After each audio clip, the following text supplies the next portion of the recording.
what are you guys doing right now, and what or do you plan on doing to de-risk Cardano for businesses and even just investors? Yeah. So, well, first of all, I have to say things take time. Blockchain is a total different animal than any other technology we've seen up to this point from a regulatory perspective, but also from a operational resilience perspective.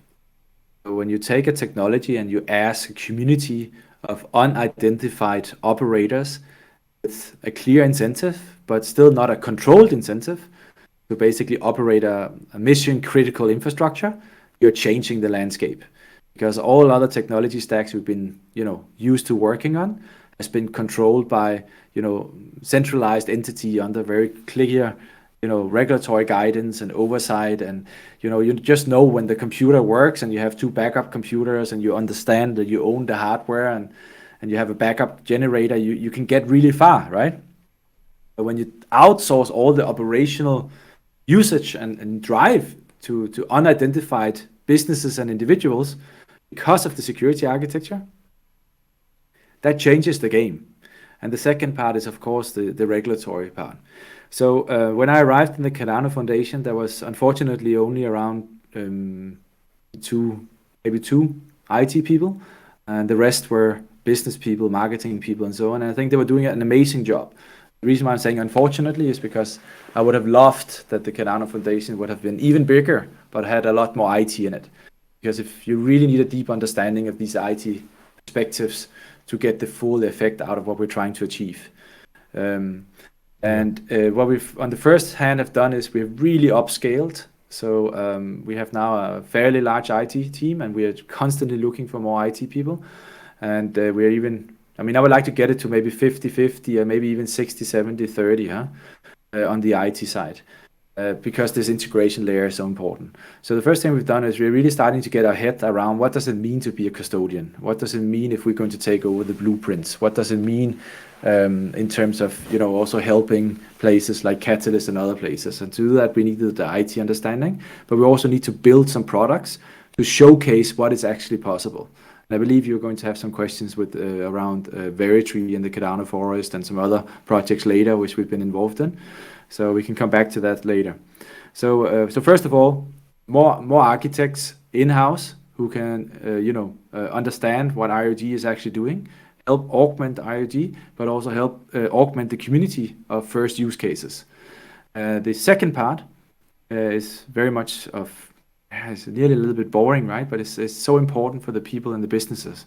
That's about bookkeeping, accounting principles, VAT, reporting.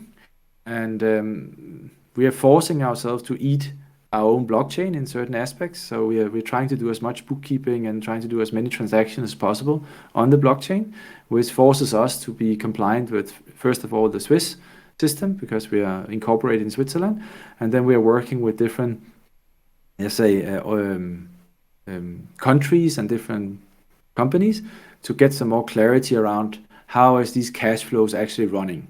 Really get descriptions out there, so the accountants out there really understand, what is what and why. And we also work with the POSA and other organizations, which is really working on also that clarity. And there we are not as far as I would like to be at this stage. And the third point is regulatory and compliance. So, for instance, we've incorporated with the first forensic provider. We would like to incorporate with many more forensic providers, because that brings clarity around if something goes wrong, that you can do a forensic investigation on the Cardano blockchain. We have been part of writing some of the regulatory descriptions of the Cardano blockchain in different languages, which has ensured several countries has whitelisted the Cardano platform. Latest was Japan. And we saw that. Yeah. Was that right before the major exchange listing? It was whitelisted Yes. because of you guys. That's awesome to hear. I appreciate that. Yeah. And what I'm really pushing very hard now is I think there's a lot of unclarity around Stakepool operators. It's probably not our role, and it is not our role to be a law firm or anything like that. But I do think that we can create the knowledge stack which a law firm can take and bring clarity to is a Stakepool operator the same as an asset manager? Should a Stakepool operator, I mean, you just saw the infrastructure bill in the US is getting very close to a signature, right? And that's going to be devastating for the American ecosystem of innovators, entrepreneurs, and so on. Yeah, I think it actually passed on Saturday, just 2 days ago. Or I guess that would be 3 or 4 days ago. It passed the House. Yeah, but the it House. hasn't. It still needs a signature from the president. I'm not an American, but I believe that's how it works. I'm a hopeful you're optimist correct. You were actually literally right. Just in my mind, the House was the last signature that was kind of holding it back, and then the president has already said that he was going to. So you're correct there. I just I thought it was already in the bag, because for people that don't know, the infrastructure bill, it requires Stakepool operators and proof of work miners to register as brokers. And then when they register as brokers, they're required to report all of the transactions of their users relative to any swapping. And then any of those transactions, the users that are participating in those transactions, you have to also report their name, their address, their social security number, it said tax ID number, so EIN or social.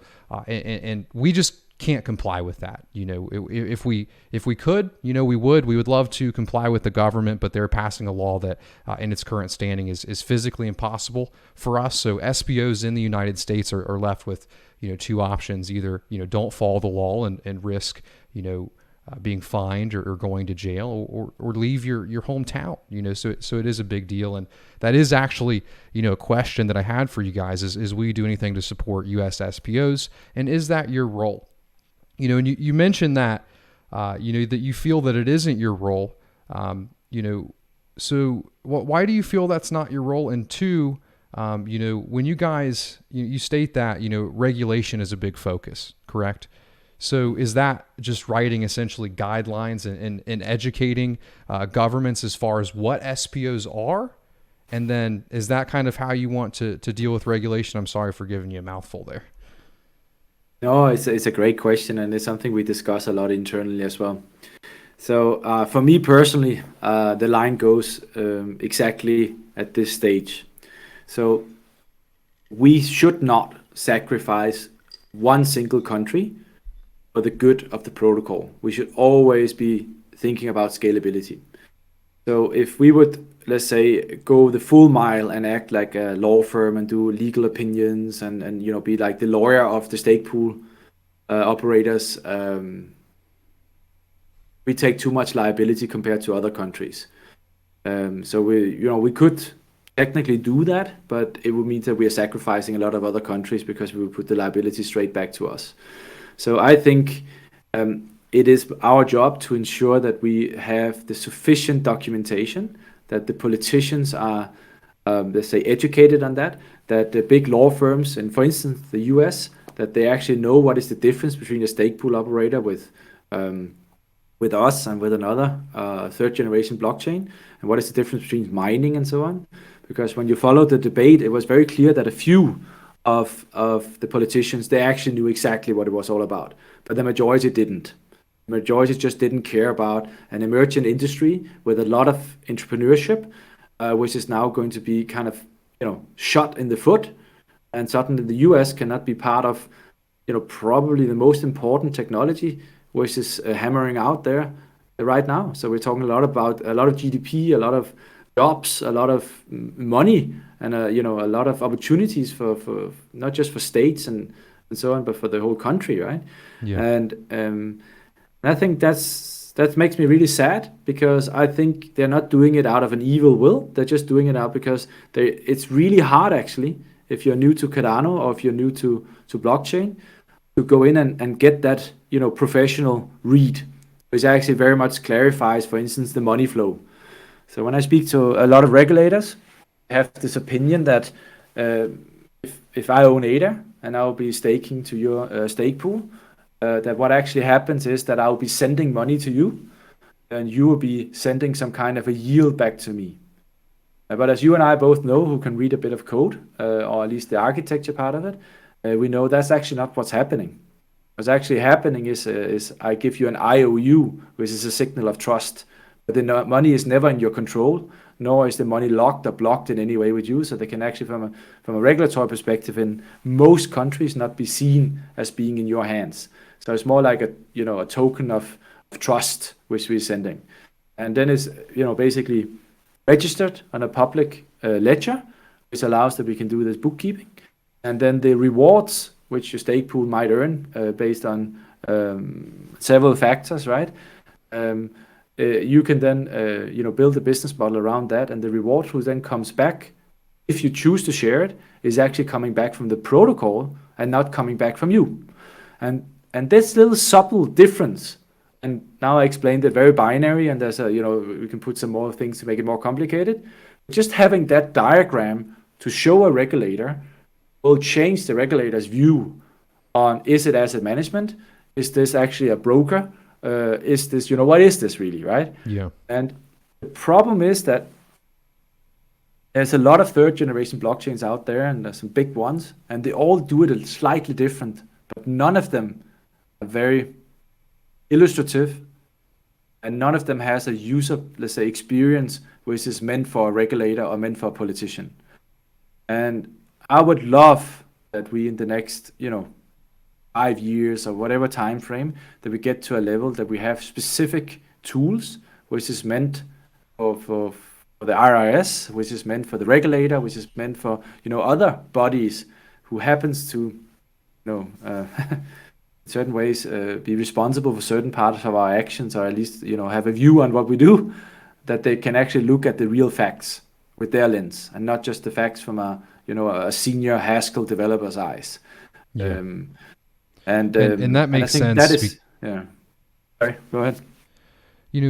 All of these different blockchains, the word staking is used over and over again. And with Cardano, when you stake to somebody, all you're simply doing is, with your staking keys, you're signing a transaction and submitting it to the blockchain. And that pool, now processes not transactions for you, but they process your market percentage of transactions. So if you own 1% of the ADA and you stake it to my stake pool, then we process 1% of the transactions in the ecosystem. Where if you look at the Ethereum blockchain, staking over there is giving up custody of your funds, whether that be to a smart contract, or if you use Celsius or Coinbase, staking for them is actually giving them full control over your funds. And then they use those funds and they loan them out to everyone else. And I think what you said, it makes a lot of sense, because regulators don't have a good guidance on staking, and that's really all that is there is staking providers, So are those people holding people's funds? On Cardano, they're not, but on Ethereum, they may be, or, on any of these institutional websites, they are, so it's very insightful. I appreciate that. And another part which I'm very near and dear to my heart, and sorry for taking the mic here, right? But when we are on the topic of staking, decentralization and distribution, but also meaningful participation in the governance system is very dear to my heart. And what we really try as the Cardano Foundation is to have some discussions with some of these new custodians who comes into the market. So we have now, I believe, a little bit more than 5 banks. And we have a lot of exchanges, of course, both regulated and some of them more unregulated. And we're really trying to ensure that they have an infrastructure which allow them to pass through the staking, meaning that if you choose to have an institutional custodian for your ADA, that you actually have the opportunity to stake to whatever stake pool where you find has the best offering in terms of trust and in terms of impact. So at least it will not be a technical restrictions who hinders you. The next thing is that, and that obviously also brings decentralization into the network, because we could easily imagine that some of the some of the proof of stake blockchains out there, they're very simple, right? So the more the more trust you get, the more blocks reward you get, and that means the winner takes it all. So we're trying to ensure that there's some protocol parameters in here who limits that, but also some infrastructure who is limiting you from doing that. And when we see that certain exchanges is having a massive amount of let's say stake pools, right? So stake pool 1 to 10 or 1 to 50 or whatever that is. We're trying to interact with them and trying to kind of see if is that a business choice, is it a compliance choice, or is that why are they doing that? Because it's important for us that we get this decentralization, and even more important that we can get to a place where if you own ADA, you can vote. We think that the participation, that you can actually vote on the direction of the ecosystem, and you can cast your vote, and you can, if it's very complex, that I might in the future be able to give my vote to you because you know something very specifically around the ecosystem, and we can have some liquid democracy or preferential voting or other means of voting which we can test on the blockchain before we roll it out to nation states to really change the systems, so we get basically a fairer world, right? Yeah. This is not just as an active, not even a playground, because there's real money behind it and real systems and real lives behind it, but it's happening right now. This is the largest revolution in governance we've seen since the Greek basically invented democracy.